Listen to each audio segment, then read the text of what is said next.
Assalomu alaykum. Va alaykum assalom, yaxshimisiz? Janubiy vokzalga. Janubiy vokzal qancha berasiz? 40 ming. 70 ming bering, tashlab qo'yaman. 45 ming beraman. 50 ming bering, tashlab qo'yaman mayli. O'zi odam ham yo'q edi. O'tiring ketdi. Tez haydar ekansiz. Qo'rqyapman. Orqaga o'tib olay. Mehmonmisiz, aka? Ayo, nima deyapsiz? Toshkentdaman. Ha, poytaxtdanmisiz? Ha. Nimaga Yujniy vokzalga ketyapsiz? Viloyatlarga chiqib kelay, aylanib kelay ishim bor. Ha, viloyatga chiqib aylanib kelasizmi? Ha. Tezroq hayda kech qolmayman, ey. Bo'ldi, xo'jayin, ozgina vaqt qoldi mana, kelib qoldik, xo'jayin.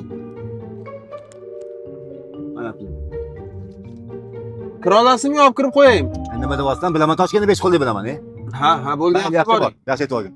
Mehmon ekan mayli, yo'ldan ovora bo'lmasin, aylantirib olib kelib qo'ymoqchi edim joyiga, bepulga olib kelib qo'ymoqchi edim. Keyin ko'rdilaring-ku holatda.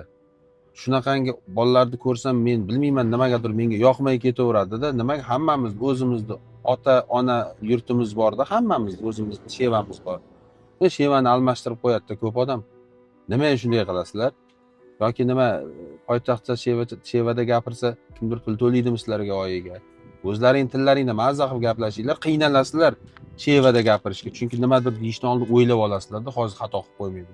O'zimiz tildagi hammamiz o'zimizda cho'tki tilimiz bor-ku, shevamizda gaplashaylik. Viloyatdan Toshkentga kelib shevasini o'zgartirib olgan o'rtoqlaringga tashlab qo'yinglar mana shu videoni.